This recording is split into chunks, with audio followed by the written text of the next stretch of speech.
한 주의 한가운데서 여당 야당 입장을 당당하게 토론하는 시간이죠. 당당토론.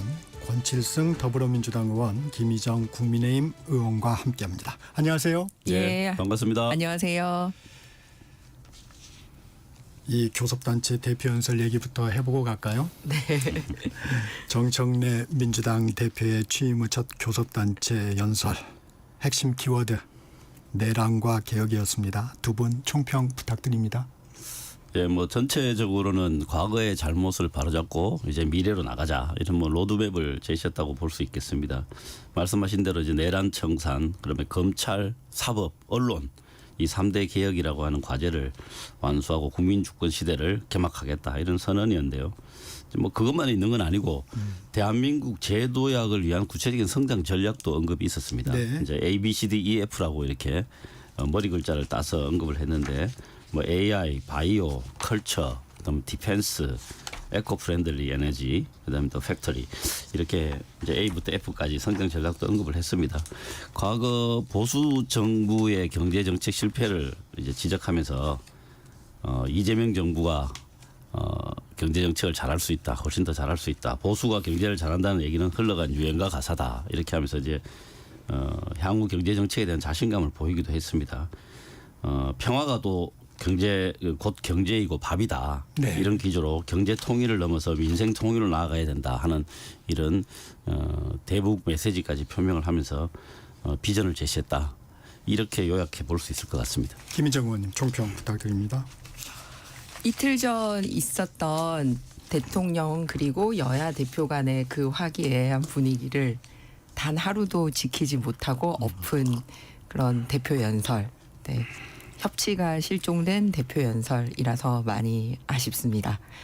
사실 대선 출정식 분위기로 막 가시는 것 같더라고요. 저희 장동혁 대표도 전당대회 과정에서는 조금 센 발언을 했었습니다만 오히려 당 대표가 되시고 난 다음에는 대통령과 여당 대표 만나는 자리에서 여야적 민생 협의체 제안이라든지 너무 강경일로만 간 게 아니라 실제 민생과 관련된 제안도 선제적으로 하고 뭐 쑥 마늘 얘기도 하면서 부드럽게 우회적으로 이런 부드러운 분위기를 만들었습니다.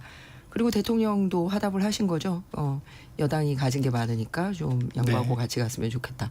그런데 그 삼각연대로 가야 되는데 그거를 걷어차버린 연설이라서 많이 아쉽다는 말씀을 드립니다. 그래서 저희는 제1야당에 대한 선전보고다라고 보고 있습니다.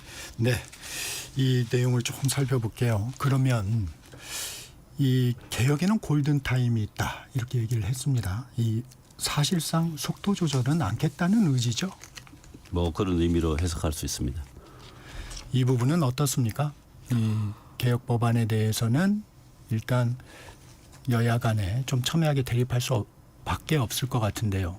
아니 진정한 개혁이라면 같이 가야죠. 그런데 개혁이냐 아니냐에 대한 논쟁도 있지 않습니까? 그리고 현재 속도 조절과 관련해서는 소위 검찰 조직이나 정부 조직 관련해서는 대통령실하고 그다음에 여당 그리고 또 정부 정성훈 법무부 장관과 여당 간에도 이견이 나오고 있고 대통령도 속도 조절이 필요한 부분이 있다라고 얘기를 하고 있기 때문에 이거는 비단 여야 간의 갈등 문제가 아니라 여당 안에서도 이런 그 합의되지 않은 법안 처리에 대한 우려와 걱정이 있는 것 같습니다. 장동혁 국민의힘 대표는 너무 실망했다며 여의도 대통령을 보는 듯했다. 아까 김희정 의원님도 잠시 그런 얘기를 했는데 이런 평가에 대해서 어떻게 생각하십니까? 이제 뭐 그런 평가를 하는 이유가 있겠죠. 예, 한번 그 속내를 한번 생각해 보면 정청래 대표가 이제 바로 직전에 있었던 그렇죠. 여야 대표와 대통령이 회담에서 나온 어떤 분위기를 그러니까 뭐 대통령의 뜻이라고 봐야 되겠죠. 그런 이제 협치의 분위기. 근데 그거를 제대로 이행하지 않고 자기 정치를 하는 사람이다. 라고 하는 부분을 좀 부각하겠다라고 하는 그런 의미가 있다고 생각을 합니다.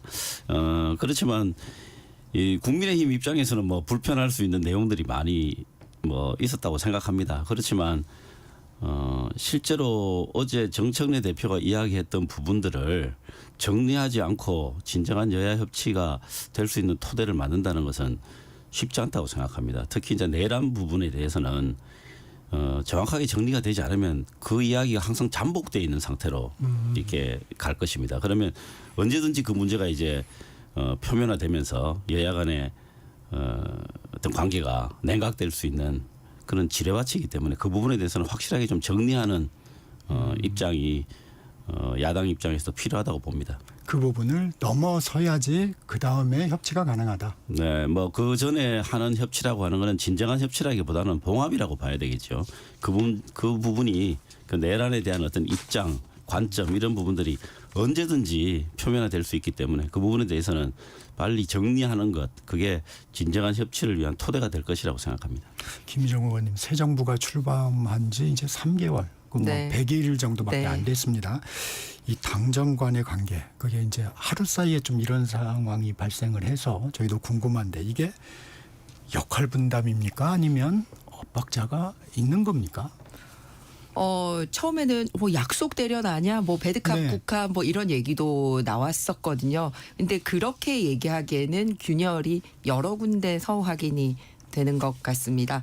앞서 제가 언급을 네. 했는데 검찰 개편과 관련돼서도 추후 보완 법안이 필요하다라는 거에는 대통령실이나 여당 모두 공감하고 있습니다. 그러면은 그 보완해야 되는 주체가 되는 부분에 있어서도 우상호 정무수석하고 정청래 대표 간에 설전이 있었다라는 게 이제 발언록까지 공개가 되면서 얘기를 하고 있습니다. 뭐 정부 주도 입법이기 때문에 정부 주도로 가겠다. TF에 여당이 함께하는 건 정부 주도 TF에 여당이 함께하는 건 좀 곤란하지 않느냐라고 얘기를 했고, 그런데 그런 부분에 있어서 뭐 티격태격했다라는 이런 얘기들이 쏟아지고 있지 않습니까? 명백하게 자기들의 입으로 개혁이라고 얘기하고 있는 부분에 대해서도 내용이 아니라 절차를 놓고도 이런 다투는 현상이 대통령실과 이제 그 여당 간에 드러났고요. 요 장면은 앞서 정성호 법무부 장관이 이제 새로 되는 이제 기소청이나 뭐 이런 분리 부분에 대해서 어디에다가 이제 정부 조직을 두느냐에 네. 행안부를 두냐 법무부를 두냐에 있어서 역시 정부와 여당 간의 이견이 있었고, 그런데 우상호 장관 수석이나 이제 정성호 법무부 장관이 다 언급하신 부분이 있습니다. 이게 내 개인 뜻이 아니라 예, 대통령 뜻이라는 거를 헤아려야 된다라는 얘기를 두 분 다 하신 바가 있거든요. 그럼에도 불구하고 여당이 고집을 부리는 장면이 나왔습니다. 근데 이게 이제 일을 하는 과정에서 드러난 부분이고요. 정청래 대표가 당선되는 과정에 있어서도 사실 대통령의 뜻은 이제 뭐 박찬대 전 원내대표에게 있었고, 뭐 김어준은 또 뭐 정청래 네. 뭐 명심 어심 이런 얘기들이 있다 보니 지도부 구성 과정 그리고 이후에 업무를 추진해 가는 과정에 있어서 지속적으로 이런 얘기가 나오고 있습니다. 심지어는 국회직이나 정당의 주요 당직을 결정하는 과정이나 네. 또 인사청문회 과정에서 이제 뭐 강선우 장관 이제 사퇴하는 과정, 이준석 법사위원장 처리하는 네. 과정, 그 후임을 추미애 위원장 오는 과정에 있어서도 소위 대통령의 사람이냐, 소위 정청래 대표의 사람이냐를 놓고 정과의 이런 얘기가 오가지 않습니까? 그런데 이게 어느 정도 임기가 이제 진행된 과정에서 나오는 게 아니라 100일이 된 과정에서 거대 많은 권력을 쥔 여당과 대통령실에서 이런 엇박자가 나오고 있다라는 거 결코 국민들에게 좋은 사인은 아닌 것 같습니다. 혹시 반론하실 내용이 있으신가요? 그러면 잠깐 시간을 드리겠습니다. 이제 뭐 이제 당정 내부에서 서로 다른 이야기들이 나오는 것, 또 다른 주장들이 있는 것은 굉장히 자연스럽게 봐야 됩니다. 예. 이게 사실 지난 정부에서 보기 힘들던 장면 아니겠습니까? 그리고 실제로 개혁이라고 하는 것, 그리고 또 입법이라고 하는 게 모든 사람들을 만족시킬 수 있는 그런 법과 정책은 없지 않습니까? 실제로 그래서 그 제도, 새롭게 만들어지는 제도나 이 법 때문에 불편이나 불이익을 감수해야 되는 사람들에 대해서는 설득하고 또 장기적으로 모두에게 이득이 된다는 점을 또 국민 전체에 설명하는 그런 과정들이 필요한데, 그 방식에 대해서는 여러 가지 생각이 다를 수밖에 없죠. 그래서 그런 부분들에 대한 큰 틀에서 그런 토론의 과정이라는 것을 좀 이해해 주셨으면 하는 마음입니다. 네, 하루 전날에 있었던 대통령과 여야 대표 회동 그 얘기도 해보겠습니다. 이 회동에 대해서는 좀 어떻게 평가하십니까? 일단 회동만 놓고 봤을 때는 아유 만나서 나쁠 거 없죠. 그리고 어쨌든 대통령이 주선을 해서 여야 대표가 뭐 악수도 하고 뭐 이런 장면이 있었지 않습니까? 그리고 시간은 짧았지만 어쨌든 각각 여당 대표, 야당 대표와 독대하는 시간도 갖추고 네. 이런 전체적인 틀은 굉장히 좋았던 것 같습니다. 근데 중요한 거는 이게 그냥 그거 한번 만나서 하하호호 사진 찍자고 만난 건 아니니까 결과로 이렇게 이어져야 되지 않습니까?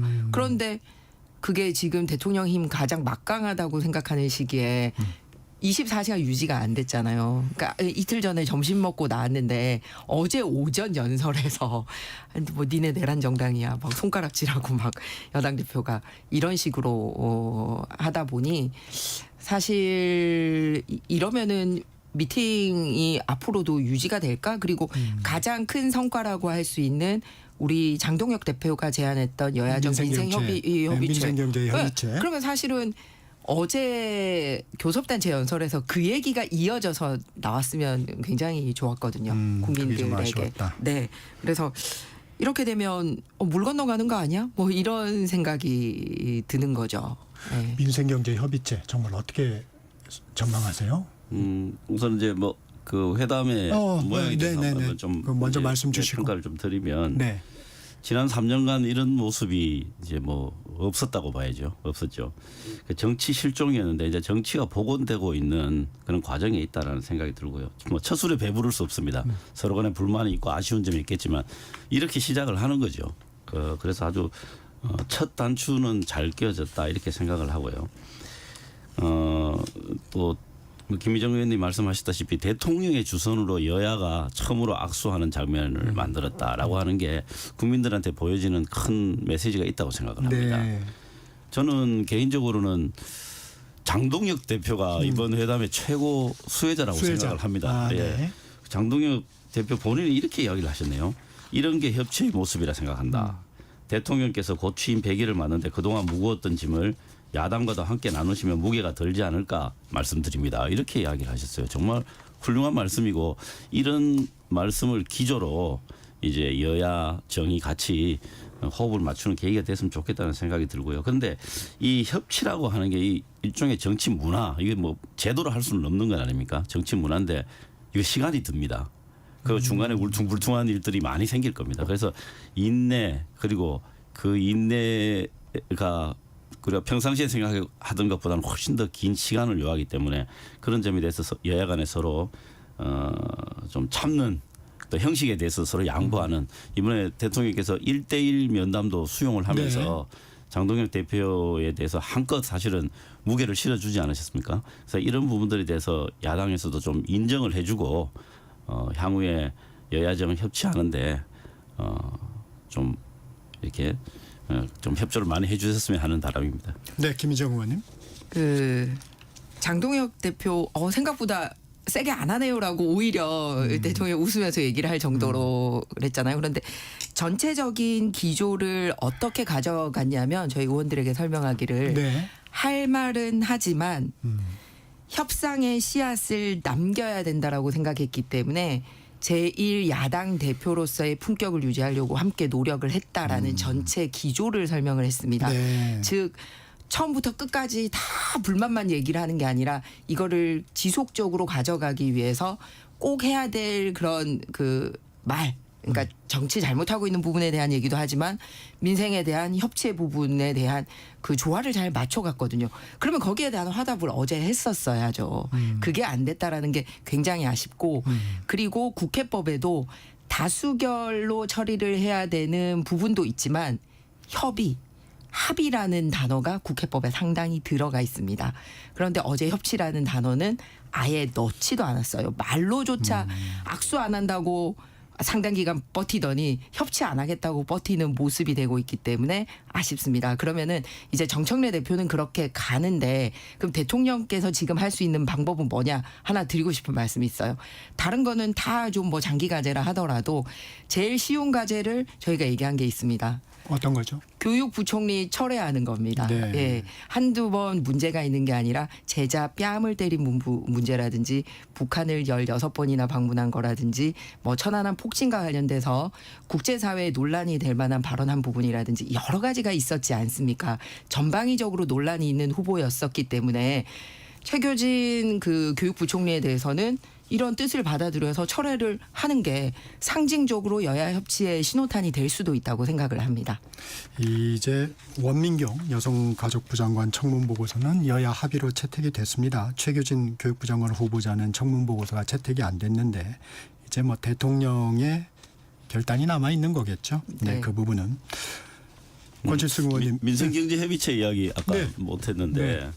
뭐 실제로 중요한 건 이런 것들이죠. 네. 이게 지금 이제 여야가 공통으로 내놓았던 대선 공약을 중심으로 해서 청년 고용, 뭐 배임제 폐지, 또 지방건설 경기 활성화 등 이런 공통의 관심사와 중요한 문제들에 대해서 이제 의제가 될 것이라고 보는데 이게 예전에도 이런 뭐 협의체들이 왕왕 잘안 만들어졌지 되죠. 않습니까? 근데 네. 잘 안 됐습니다. 예. 예. 저는 이번에도 잘 안 될 가능성도 굉장히 많이 있습니다. 그래서 인내가 필요한 것이죠, 이번에. 그리고 또 특히 지금 대외적인 여건이 안 좋기 때문에 이런 부분에 대한 협의는 뭐 여당 입장에서는 저는 이렇게 생각합니다. 야당의 입장을 최대한 존중하면서 형식이나 모든 거를 다 존중하면서 뭐 때로는 뭐 비공식적으로 해도 좋다고 생각합니다. 원하는 형식을 다 받아들이면서 이런 문제들을 해결하기 위해서 국력을 모으는 것 이걸 해야 되고 저는 뭐 아주 단도직입적으로 말씀드리면 이런 데 대해서 야당의 협조를 이끌어내는 것 그게 뭐 여당의 국정 운영 능력이라고 생각합니다. 저희들 최선을 다할 테니 야당 의원님들도 좀 많이 협조해 주시기를 부탁드립니다. 아유, 방금 말씀하신 이 의제를 대통령과의 미팅에서 저희 장종걸 대표가 먼저 제안을 맞습니다. 예, 예. 했습니다. 주식 양도소득세 부분이라든지 청년 일자리 창출이라든지 지방건설 악화 부분 이런 부분에 대해서 의제까지도 저희가 주도적으로 제안을 했던 부분입니다. 그렇기 때문에 의지는 저희가 훨씬 많이 가지고 있습니다. 제가 생각하기에는 민주당은 국회의원 수도 훨씬 많기 때문에 사실 저희가 뭐 어디 위원회 한 번 두 번 들어가야 되면 민주당 한 번만 들어가도 되거든요. 약간 당의 중심축을 옮길 필요가 있다라고 생각하는 게 지금은 온총 무슨 이 뭐 검찰 뭐 특별재판부 뭐 방송장악 뭐 TF가 다 그런 정치적인 TF에 당력이 네. 좀 집중돼 있는 것 같거든요. 네. 그런데 지금 말씀하신 이런 민생과 관련된 쪽으로 민주당의 이 추가 좀 옮겨지면 저희랑 협력이 더 잘 되지 않을까 그렇게 생각을 합니다. 이게 이제 여야 공통 대선 그렇죠. 공약 이게 쟁점이 이제 적은 부분들 혹은 없는 부분들은 우선적으로 처리하자라고 하는 거 이제 예전부터 이제 계속 저희들이 제안을 해왔던 거고 또 거기에 대해서는 야당에서도 이의가 없죠 지금. 그래서 그런 부분들을 먼저 하다 보면 망의 소득이 있을 것이다. 저는 뭐 그렇게 기대하고 있습니다. 하여튼 민생경제협의체 잘 여야 의원들이 협의에 들어갔으면 하는 바람입니다. 근데 이 쟁점 법안 또 안 살펴볼 수가 없어요. 예. 또 싸움 붙이시고. 권칠승 의원님, 덧셈 특검법 이번 주 처리가 되나요? 어떻게 되나요? 막판 협상을 좀 하는 걸로 저는 뭐 들었습니다만 현재까지 길이로 봐서는 뭐 필리버스터 형태로 진행될 가능성이 현재로서는 높아 보입니다. 네, 김희정 의원님. 네. 국민의힘 법사위원들은 헌재에 효력정지 가처분을 냈습니다. 이제 네. 이 자체가 불법적 의결이다 이렇게 주장을 하고 있는데 어떻습니까? 일단 특검이라는 거는 한시적으로 정해진 기간 동안 하도록 돼 있는데 지금 이 기존의 일반이 검찰인 거고 특별히 특검인 거잖아요. 근데 일반에 해당되는 검찰은 이제 해체하는 거를 하면서 특검에 대해서는 계속 이제 연장하는 방식으로 가고 있지 않습니까? 그리고 지금 재정이 굉장히 없다라고 얘기를 하면서 특검에는 막대한 돈을 쏟아놓고 있습니다. 근데 이게 저희 법사위원회만 문제 제기를 하고 있는 게 아니라 네. 최근 들어서는 검찰뿐만 아니라 검찰 수사관들까지 반발을 하고 나오고 있습니다. 심지어는 검찰 조직의 60% 이상은 검찰 수사관들이거든요. 검사가 아니라 그들도 저도 공식적으로 문제 제기를 했고요. 지금은 일선 검찰이나 검찰 수사관들 중에서 특검에 파견돼 있는 분들이 나 더 이상 이런 특검에 같이 못하겠다라고 원대 복귀하겠다라는 의사를 표현할 정도로 지금 현재 진행되고 있는 여러 가지 이런 일련의 움직임들에 대해서 반대하는 목소리가 비단 여당 이 법사위에서뿐만 아니라 당사자들에게서도 나오고 있다라는 거를 좀 민주당이 주시해야 될 것 같습니다. 이 내란 특별재판부 문제도 좀 살펴볼게요. 이 박희성 민주당 의원이 공개 비판을 좀 했습니다. 윤석열 전 대통령이 상권 분립을 무시하고 계엄을 발동해 총칼을 들고 들어온 것과 똑같다 이렇게 강하게 말했는데 여당 내에서도 좀 이런 분위기가 있습니까? 어제 이해식 민주당 의원 저희 프로그램에 나왔는데 내란 특별재판부를 설치할 수 있는지에 대한 질문에 본인도 좀 회의적이다 하는 얘기는 하긴 했어요. 어떻습니까, 권 의원님? 그러니까 기본적으로 이게 건전한 토론의 장이다라고 보셔야 됩니다. 예를 들어서 어떤 입장이 사실 뭐 정해지지도 않았습니다. 내란 재판 전담부를 어떻게 만들 것인지 특별재판부로 하는 것은 아니다라는 것 정도는 정해졌지만 나머지 부분들은 굉장히 유동적이고 지금 논의가 진행 중인 건입니다.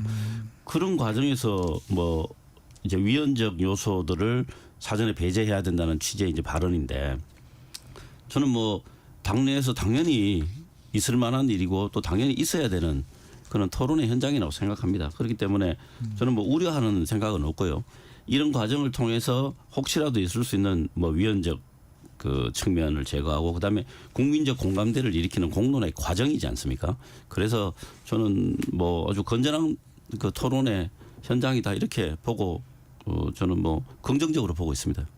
그 민주당 내 분위기는 좀 어떻게 보셨습니까? 아니 방금 권칠승 의원님께서 말씀하시는 게 진짜 민주당 분위기라면 공청회에서 나왔던 얘기도 듣고 각 당의 의견도 좀 열어놓고 듣고 그다음에 정말 속도 조절도 하고 이렇게 해야 되는데 아니 지금 닥치는 대로 다 추석 전에 우리는 고행하겠다 이런 거잖아요. 그러면 언제 당내 이견은 조율을 하고 관계의 얘기를 듣습니까? 그리고 이게 특검 연장이나 특별재판부나 정부조직법 개편이 이렇게 전부 다 하나의 이 묶음으로 막 맞물려서 가면서 추석 전 속도전을 예고를 하고 있지 않습니까? 그러면 필리버스터로 할 수 있는 거는 만 하루 막는 거 말고는 안 되거든요.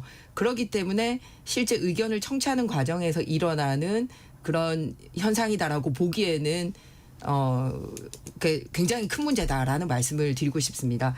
특히 일반 법안들과 달리 특별재판부 같은 거는 어쨌든 명확하게 상권 분립을 기본으로 하고 있는 우리나라의 헌법 정신에 위반된다라는 그런 우려가 굉장히 많습니다. 과거에 특별재판부가 있었던 경우도 헌법에 부칙이 있었을 경우에 해당이 됐었는데 지금 그런 게 없습니다. 그러니까 사실상 인민재판 가는 거 아니냐라는 거죠. 그리고 이게 민주당 내부에서만 나온 게 아니라 법원 행정처에서도 조목조목 그렇죠. 문제를 지적을 하고 있죠. 지적을 한 바가 있습니다. 사법부 독립성 위험에 대해서 얘기를 했고요. 상권 분립 훼손된다라는 내용입니다. 그리고 위험 판정이 났을 경우에 그동안 이루어졌던 재판에 대해서 그러면 다 그 효력을 어떻게 할 거냐 문제가 될 거다라는 게 있었고요. 그리고 제도 자체가 정치적 압박 도구로 활용이 될 수 있다라는 거고 그다음에 제안한 배경 자체가 상당히 정치적인 의도를 가지고 있지 않습니까? 본인들 마음에 안 들게 이제 이 체포영장이 안 나온다라거나 구속영장이 안 나온다라거나 특정 재판관 마음에 안 든다라거나 그래서 실제 목적이 어디에 있는지도 건전한 재판보다는 재판관들까지도 길들이려고 이렇게 하고 있지 않나라고 이런 몇 가지 문제가 여러 군데에서 지적이 되고 있습니다. 네, 여기에 대해서 한 말씀 드릴게요. 이게 일단 특별재판부 그리고 전담재판부는 현재도 있는데 용어를 좀 바꾸셨더라고요. 그렇습니다. 네. 전담재판부라는 거 말씀드리고요. 그다음에 이런 이야기가 나오게 되는 이 배경이 지금 이 헌정질서 파괴라고 하는 엄중한 범죄에 대해서 지금 법원이 취하고 있는 태도에 대해서 우려가 많이 있습니다. 그래서 국민이 신뢰할 수 있는 절차를 만들어야 되는 거 아니냐라고 하는 게 이제 근본적인 문제 제기고요. 구체적인 이제 사유를 보면 지금 이제 직위원 재판부가 이제 재판을 진행하고 있는데 굉장히 느리게 진행되는 것도 있고 뭐 물론 과거에 내란 수괴 사범을 이제 뭐 대한민국 최초로 이거를 시간으로 계산해서 석방을 해준 이런 뭐 과거도 있습니다만은 현재도 보면은 이 내란 재판의 대부분을 비공개로 하고 있습니다. 그래서 그 재판의 내용이 재판이 어떻게 돌아가는지 국민들이 알지를 못하고 있습니다. 정치권조차도 이 제대로 모르고 있거든요. 그래서 이걸 공개해야 된다. 그래서 이제 이런 부분들 이 중요한 재판이 너무나 이 그 판사 한 사람 개인의 어떤 그런 뭐 관점이랄까 가치관이랄까 정치적 성향이랄까 뭐 이런 거에 좌지우지돼서는 안 되겠다. 공개적으로 하고 공개적 절차에 의해서 만들어진 재판부에서 하는 게 맞겠다라고 하는 그런 측면이 있다는 말씀을 드립니다. 네, 이 여야의 부분 저도 조금 한 말씀 말씀드렸으면 하시겠어요? 하는데요. 네, 김희정 의원님 말씀하세요. 전담재판부든 특별재판부든 이름이 뭐가 중요합니까? 그냥 콕 찍어서 원하는 판사 통해서 원하는 재판 만들겠다라는 거지 않습니까? 그게 안 돼서 법원행정처에서도 재판의 임의성을 얘기한 거예요. 누구 원하는 사람한테 지정하는 게 아니라 그냥 누가 하든 똑같은 결과가 나와야죠. 그러니까 이름 바꾸는 방식으로 하는 거는 여기서뿐만 아니라 이진숙 방통위원장 찍어내려고 그 방송통신위원회법 이름 바꾸는 거 계속 표지가리 한다고 성공하는 게 아닙니다. 그다음에 두 번째는 법원에 대한 우려 말씀하신 거에 대해서 이제 민주당 박 의원님이 말씀하신 게 같은 내용입니다. 사실 이재명 전 대표에게 유리한 판결 나왔을 때는 법원에 대해서 환영하고 조금 불리한 거 나오니까 법원도 손봐야 돼. 이렇게 하고 있는 거 아닙니까? 그거를 지적해서 박 의원님이 말씀하신 거였거든요. 그건 민주당뿐만이 아니고 국민의힘도 항상 그래오지 그렇죠. 않습니까? 그렇다고 국민의힘이 사법부를 길들이겠다고 헌법을 훼손하는 일을 하진 않았지 않습니까? 네. 예. 그다음에 뭐 느린 재판 말씀하셨는데요. 느린 재판으로 가장 이득 보신 분이 지금 대통령 돼서 계십니다. 선거법 육상사항 지켜 보세요. 조국, 윤미향, 이재명 대통령 이런 분들 지금 이미 결판이 나도 났었죠. 굉장히 뭐 한 명은 임기 다 채우고 월급 다 받아가고 사면까지 받은 윤미향도 있고 그 와중에 정당 차린 조국도 있고 그 와중에 대통령 대신 이재명 대통령도 있습니다. 그러니까 뭐 느린 재판 때문에 전담 재판부 하겠다 이것도 말이 안 되죠. 자, 그런데 이재명 대통령 재판 느린 거는 검찰 측에서 정의를 너무 많이 신청했어요. 그런 내용을 보시면 그렇습니다. 아이고 상호 똑같았습니다. 이게 아닙니다. 이게 이제 그 피고 측에서 제시한 저 증인보다 10배 이상을 검찰 측에서 그 얘기하면 오늘 또 우리 시간 길어지나 그러니까 재판 누가 그래서 이제 끌었는지는 그런 부분들은 빼고 네. 이 지금 현재 이 내용들 여기에 대해서는 뭐 아까 일단 특별 재판부나 전담 재판부다. 그리고 이 전담 재판부에 이제 임명권도 대법원장이 가지도록 하는 그런 방식으로 이제 위헌적 요소나 우려되는 부분들은 해결해 나가자. 이런 토론의 과정에서 나오는 말들이다. 이렇게 말씀드립니다. 그리고 앞으로 논의가 계속되는 거죠? 그렇습니다. 그 부분은. 예, 예. 네. 당당 토론 잠시 쉬어가겠습니다. 권칠승 더불어민주당 의원, 김희정 국민의힘 의원과 함께하고 있습니다. 전하는 말씀 듣겠습니다.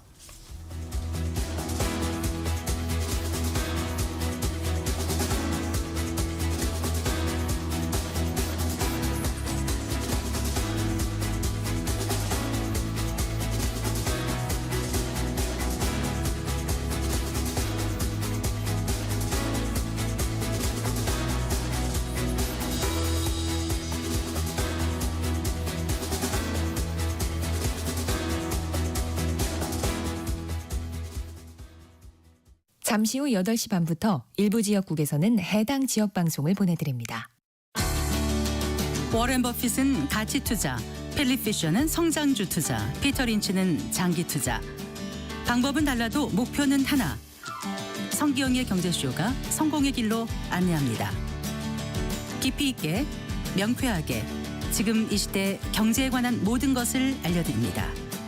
평일 오후 4시 5분 성기영의 경제쇼와 함께하십시오.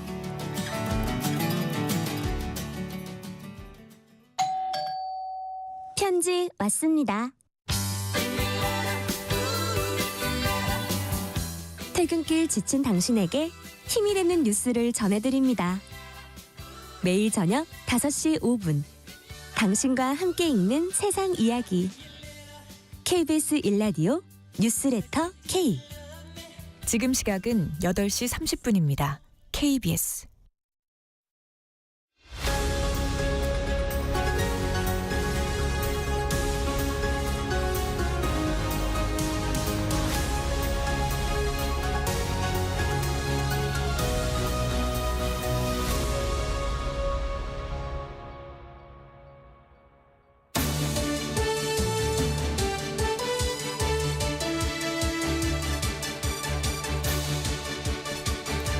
최강당 토론 이어가겠습니다. 권칠승 더불어민주당 의원, 김희정 국민의힘 의원 함께하고 계십니다.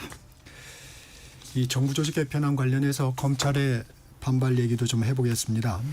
이 검찰청 폐지에 대해서 노만석 검찰총장 직무대행이 헌법에 명시되어 있는 검찰이 법률에 의해서 개명당할 위기에 놓였다. 이렇게 말하면서도 이 모든 것이 우리 검찰의 잘못에 기인한 것이기 때문에 깊이 반성하고 있다고 했습니다. 이 직무대행의 발언, 방점이 어디에 있는 건가요? 네, 뭐 방점은 뭐 깊이 반성하고 있다. 뭐 본인들이 자초한 것이다. 자성자박이라고 하는 것에 대한 어떤 회한, 후회 뭐 이런 것들이 뭐 방점이라고 봐야 되는데 앞에 나온 이야기를 보면 헌법과 법률을 언급하면서 살짝 태클을 걸었어요. 네. 이제 뭐 그 정도는 뭐 저는 뭐 이해합니다. 이해하는데 이 아마 이제 최근에 뭐 법을 하시는 분들 사이에 헌법 89조를 들어서 뭐 이게 위헌적 요소가 있는 게 아니냐라는 이야기들 하는데 그 내용을 한번 보시면 제가 알기로는 이제 대세적인 판단은 그 해석은 이제 열거를 한 것이다. 네, 거기 이제 검찰총장이 많이 나오잖아요. 그래서 열거를 한 것이고 그 끝에 가면은 기타 법률에 정한 공무원 이렇게 돼 있습니다. 그래서 이제 이게 앞에는 예시로 열거한 것이다라고 해서 그게 헌법 기관으로 인정하는 것은 아니다라고 하는 게 저는 뭐 그게 그 대체적인 해석이라고 보고 있습니다. 어제 노만석 검찰총장 직무대행이 그런 이야기를 한 것에 대해서는 저는 뭐 진정성을 떠나서 일단 국민들에게 그동안 검찰이 무소불위의 권력을 자의적으로 행사했던 것에 대한 이제 검찰총장의 지위에서 반성한 아주 뜻깊은 이야기라고 저는 그렇게 받아들입니다. 이미 윤석열 정권 때도 이제 검찰의 행태에 대해서 검찰 내부에서도 우려하는 목소들이 많이 있었다고 저도 들었습니다. 그래서 그런 과오에 대한 반성이 있었으리만큼 검찰 개혁과 관련된 여러 가지 제도 개혁에 좀 협조를 검찰에서도 해주시고 또 건설적인 대안에 대해서는 또 얼마든지 말씀해 주실 것을 이제 부탁을 드립니다. 그런데 단 하나 이 조직적 어떤 이기주의 네. 과거에 많이 있었지 않습니까? 특히 검찰에서 그거에 근거한 어떤 정치적 그 발언이라든가 좀 고의적인 방해 이런 것들은 정말 이제는 없었으면 좋겠습니다. 김희정 의원님. 네, 그 실제 하고 싶었던 얘기를 다른 거에 살짝 묻어서 한 거죠. 왜냐하면 반성 얘기하면서. 그래서 실제로 개명 당할 위기에 처했다 이렇게 얘기를 하는 거는 헌법 12조 16조에는 이제 검사에게만 영장 청구권 부여한다라고 검사라는 단어가 2번 딱 명시가 되어 있고요. 그리고 국무회의 심의에서 대통령이 임명해야 되는 직위를 얘기하면서 89조에 검찰총장을 가장 먼저 이렇게 명시를 하고 있습니다. 그렇기 때문에 헌법에 검찰총장도 나오고 검사도 나오고 하니까 이거 우리는 헌법이 보장하는 거야라는 거를 강조를 하고 싶었던 게 아닌가라고 생각을 합니다. 그러면서 덧붙여서 검찰들의 그동안 행태에 대한 반성도 있었거든요. 그러면은 그 이제 법을 바꾸는 거는 이제 국회가 이제 해야 되는 거고 네. 그 과정에서 검찰의 공식 입장을 내면 되는데 검찰총장으로서 할 수 있는 일을 하면 되겠네요. 지금부터라도 이렇게 뭐 정치 권력 따라서 바람도 불기 전에 미리 눕고 하는 거 지금 당장 안 하면 되지 않습니까? 네. 해석의 차이는 조금 있었습니다. 한국인 구금에 대해서 좀 살펴보겠습니다. 일단 귀국 준비가 본격화되고 있습니다. 다행입니다. 그런데 이민 정책을 총괄하는 미국 국토안보부 크리스티 놈 장관은 추방이라는 표현을 썼고 우리 정부는 자진 출국이라고 합니다. 이게 어떤 게 맞는 건가요, 권 의원님? 뭐 그거는 미국 내에서도 정리가 좀 안 된 것 같아요. 네. 우선 트럼프 대통령 자체가 지금 말이 완전히 바뀌어버렸지 않습니까? 뭐 하루도 안 돼서 뭐 이민국은 그들이 할 일을 했다 이런 입장으로 초기에 얘기했다가. 초기에 그렇게 나오다가 조금 지나서는 그 사람이 필요하면은 데려다 써야 한다. 또 한국에서 온 전문가들이 미국의 노동자들을 뭐 교육시키도록 하겠다. 그것을 위해서 합법적 어떤 수단들을 만들겠다. 이런 취지의 이야기들을 쭉 했습니다. 그래서 트럼프 대통령 자체도 미국 정부 자체도 지금 정리된 이야기가 없고 이민국과 또 뭐 저 국무부 사이에 이견들이 있고 그리고 또 실적주의 때문에 이런 무리한 일을 했다라는 것도 있고 또 이게 또 보니까 우리나라만 그런 게 아니고 중국, 일본, 멕시코도 지금 그쪽 출신 근로자들에게 이런 일들이 지금 현재 발생했지 않습니까? 그래서 지금 관세 이후에 또 이민 정책에 대한 변화 이후에 미국도 정책적인 좀 충돌이 있어 보입니다. 그래서 그런 부분들을 좀 면밀히 보고 일단은 지금 구금 상태에 있는 우리 한국 근로자들을 무사히 그 귀국시키는 게 첫째고 그 다음에 이런 문제들을 이제 근본적으로 해결하는 오히려 계기로 삼아야 되겠다고 봅니다. 네. 그 동안에는 그렇죠. 관행적으로 이제 그 비자와 맞지 않은 그런 행위들을 했고 사실 그거는 오래된 일이라 서로가 문제의식을 느끼지 않고 했다고 봅니다. 그 부분에 대해서는 서로 간에 뭐 좀 잘못이 있다고 생각을 합니다. 그래서 이 부분에 대해서는 이번에 이게 문제가 되었으니 합법적으로 정리하는 계기로 삼고 그동안에 사실 한국 정부가 이게 뭐 어제 오늘의 일이 아니기 때문에 역대 그렇죠. 정부에 있었던 일이죠. 네. 그동안에 한국 정부는 아마 이런 측면이 있었을 것 같아요. 자, 이거를 뭐 물론 이제 뭐 로비 자금을 이용해서 뭐 이렇게 입법을 해보려고 하는 시도도 있었지만 이거를 우리가 공식적으로 국가 대 국가, 외교부 대 외교부의 차원에서 공식적으로 문제 제기를 하면 문제 제기 안 한 것보다 못한 오히려 긁어 부스럼이 될 가능성에 대한 우려가 아마 상당히 있었을 것이라고 저는 생각을 합니다. 그래서 오히려 이제 공개적으로 이런 문제가 대두가 됐기 때문에 이번에 외교력을 발휘해서 합법적 수단 절차를 만드는 게 중요한 과제라고 생각합니다. 비자 문제를 얘기하시는 거죠? 네. 네, 김희정 의원님. 이번 정부 들어서 미국하고 우리나라 간에 상호 어떤 일을 같이 할 때 네. 계속 서로 다른 브리핑이 나오고 있는 부분에 대해서는 좀 우려가 있습니다. 예를 들어서 정상회담 이후에도 소위 쇠고기나 쌀 문제가 포함이 안 됐다라고 우리는 얘기를 했었는데 백악관에서는 대변인이 브리핑하면서 라이스라고 명확하게 이제 그 대화가 있었다라고 얘기를 했던 부분이나 투자 금액에 대해서 우리는 보증이라든지 뭐 이런 거 그리고 우리한테 이익이 되는 방법으로 얘기를 했고 미국은 그대로 다 미국의 90% 남긴다 이런 이견이 있었거든요. 그 연장선상에서 보고 있기 때문에 걱정이 있다라는 말씀을 드립니다. 왜냐하면 우리는 이제 자진 출국이다라고 얘기를 하고 있는데 그거를 담당하는 장관이 영국에 출장까지 가서 그쪽 영국에 가서도 이 부분에 대해서 얘기를 하면서 이제 추방이다라고까지 얘기를 하고 있거든요. 그렇기 때문에 이번에 외교부 장관이 가셔서 빨리 무사 귀환시키는 것도 중요하지만 떠난 다음에 알고 보니까 이거 추방이야 이러면 정말 황당해지기 때문에 선을 빨리 긋고 명확하게 이 뭐 문서든 뭐든 증거를 남기는 게 필요하지 않나라고 생각을 합니다. 왜냐하면 서로 합의되지 않고 말로만 오간 거에 대해서는 네. 지금 실익이 없는 게 드러나고 있는데요. 예를 들어서 통상 협상 관련돼서도 EU라든지 일본 같은 경우는 문서화가 됐습니다. 그러다 보니 실제 자동차라든지 이런 거에 대해서도 15% 적용을 받고 있거든요. 그런데 우리가 더 선방했다라고 얘기를 하고 있으면서도 우리는 전혀 문서화로 합의가 되지 않다 보니 우리는 여전히 25%를 이 적용이 받고 있는 이런 상황입니다. 그래서 미국하고 협상 과정에 있어서 말잔치만 할 게 아니라 서로 명확하게 있었던 대화나 합의를 한 부분에 대해서는 같이 발표를 할 수 있도록 정리를 하는 기술이 필요하지 않나라는 생각이 듭니다. 네. 그리고 두 번째는 그 쿼터 문제나 이런 부분에 대해서도 과거에는 특별히 이런 부분에 대해서 우리에게 시비를 걸거나 한 적이 없었고 또 다소 우리가 미국과의 통상 부분에 있어서 더 우위를 점하고 있는 상황이었습니다. 어쨌든 프리 트레이드여서 0%였으니까. 그런데 이번에 미국은 그대로 우리 쪽에 0%로 수출을 하지만 우리는 0이었다가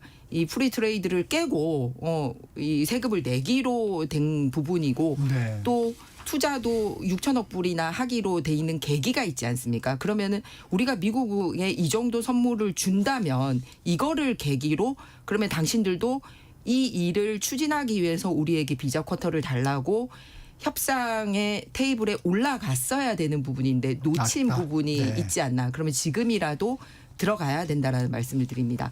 마지막으로 정보 부분에 있어서도 외교 통상 관련된 정보가 굉장히 미숙했다라는 점을 지적을 하고 싶은데요. 네. 이민세관 단속국도 나섰고 국토안보수사국, 마약단속국, 조지아주 순찰대 등 미국의 여러 기관들이 나섰더라고요. 그리고 갑자기 한 게 아니라 몇 개월간 좀 주시를 그렇죠. 했다라고 얘기를 하고 잘 있었습니다. 했죠. 그런데 어떤 기관으로부터도 우리가 그런 정보 취득이 없었던 거 아닙니까? 오히려 삼성 같은 경우가 약간 눈치를 채고 당분간 이스타 출장하지 말라라는 그런 사인을 준 정도였다라고 합니다. 그래서 우리 정부가 어느 한 곳에라도 정보를 가지고 있었으면 사전에 대비를 할 수 있었을 텐데 전혀 그렇게 하지 못한 점에 대해서 굉장히 외교 미스가 있는 것 같습니다. 이 아쉬움과 또 정부의 촉구하는 내용까지 같이 담아주셨습니다. 권 네. 의원님. 네. 이게 이제 자진 출국이냐 아니면 추방이냐 이 부분은 상당히 좀 민감한 문제 아니겠습니까? 네. 미국 국토부 입장에서는 자기네들이 이렇게 전 세계적인 뉴스를 만들었는데 이걸 자진 출국이라고 인정하기는 좀 어려울 거라고 봅니다. 그런데 이 자진 출국은 자기 비용을 가지고 정해진 기한 내에 스스로 출국하는 거 이게 이제 자기 자진 출국이거든요. 네. 그런데 이번에 비행기 비용을 LG에서 지금 감당을 하지 않습니까? 그렇게 봤을 때 제가 봤을 때는 이거는 뭐 추방이라고 보기 어렵다고 봅니다. 예, 이거를 미국 정부하고 굳이 따져야 될 실익은 없다고 보지만, 좀 이제 정리가 되겠죠. 네, 조금 실익은 있으면. 없다고 네. 보지만 국내에서 이 부분에 대한 어떤 개념 정리는 지금 제가 말씀드린 정도를 바탕으로 하는 게 맞지 않나 싶습니다. 말씀하신 외교 라인에 네. 조금 미숙함이 있었지 않았느냐. 사전 사후 통보가 전혀 되지 않았던 부분. 네. 이 부분은 좀 어떻습니까? 물론 대응은 좀 신속히 되는 것 같습니다. 네, 사전에 감지하지 못했다는 것에 대해서는 외교부가 그거는 반성해야 될 대목입니다. 그런데 기본적으로 지금 관세 압력 자체가 이게 처음 있는 일이지 않습니까? 네. 그러니까 그것 때문에 파생되는 여러 가지 일들에 대해서 미국 자체도 지금 혼선이 많고 미국 정부 내에서도 트럼프 대통령 말 자체가 지금 조변 섞게 하고 있는 중이라 예, 아마 대응하기 상당히 어려운 그런 상황이었을 것이라고 생각합니다. 그 실익이 없는 게 아니에요. 굉장히 차이가 있습니다. 사실 이번에 이런 일 겪은 사람이나 이거를 지켜본 한국인들 중에 미국으로 일하고 가고 싶은 사람 누가 있겠습니까? 다시 가고 싶은 생각을 안 했어요. 너무 끔찍스러운데. 그런데도 먹고 살아야 되고 또 그 자기 일이 있으면 어쩔 수 없이 가야 되는 상황에 직면을 할 수가 있거든요. 그 경우에 굉장히 자진 출국이냐 이 추방이냐 달라지는 게 뭐냐면 재입국에 제한이 그렇죠. 있느냐와 근데 미국뿐만 아니라 미국과 관련된 나라들 캐나다나 호주에도 이 미국의 재입국 제한 받은 사람들 같이 통관 절차 밟을 때 보고 있다고 그래요. 그러면 국제적으로 범죄자 아닌 범죄자처럼 낙인 찍히게 되는 거기 때문에 내가 선택적으로 미국 가고 안 가고 내가 결정을 해야지. 아니 내가 거부당하는 거 제가 말씀드린 그런 뜻은 아닙니다. 기분 나쁘지 않습니까? 네. 그래서 그런 우려는 부분을 충분히 전달이 된 예. 것 같습니다. 그다음에 두 번째는 미국에서 그렇게 정의하는 거에 대해서 우리가 충분히 반론하고 있지만 반론할 수 있지만 정부 대 정부 간에 그거를 야 이건 아니다 이거다 이렇게 우리가 지금 논쟁에서 할 필요가 있느냐라고 하는 저는 지금 논쟁하지 않으면 이 부분은 그때 가서 바로 잡아주지 않을 거라고 생각을 근데 지금 해요. 아직 이제 그 부분은 확실하지 않은 부분이니까. 예, 그렇습니다. 네. 네, 또 외교력이 집중돼야 되는 부분이니까. 그다음에 그 하나 부분은 지금 또 넘어가시죠. 바로 해야 되는 부분이 뭐냐면 대통령이 주미 대사관과 주 애틀란타 총영사관을 통해서 이 문제에 해결을 집중해라라고 얘기를 했어요. 그런데 문제는 주미 대사 공석이고요. 주 애틀란타 총영사가 공석이었다는 사실입니다. 그런데 이제 정권 교체기 그다음에 임기 만료기에 맞춰서 후임이 결정될 때까지 사실은 일을 할 수 있도록 외교관들을 내버려 뒀어야 되는데 그냥 야 정권 바뀌었으니까 다 들어와 이런 식으로 해서 공석 만들어 두니까 결국 손해는 이런 식으로 보고 있는 상황입니다.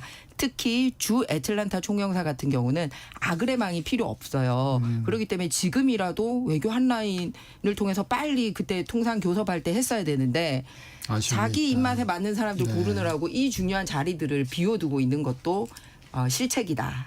빨리 좀 보완이 돼야 될 부분인 것 같습니다. 또 날카로운 지적을 해주셨습니다. 오늘은 여기까지 듣겠습니다. 당당 토론 권칠승 더불어민주당 의원, 김희정 국민의힘 의원과 함께했습니다. 고맙습니다. 네, 수고하셨습니다. 네, 좋은 하루 되세요. 정치적 시사 듣고 계신 지금 시각 8시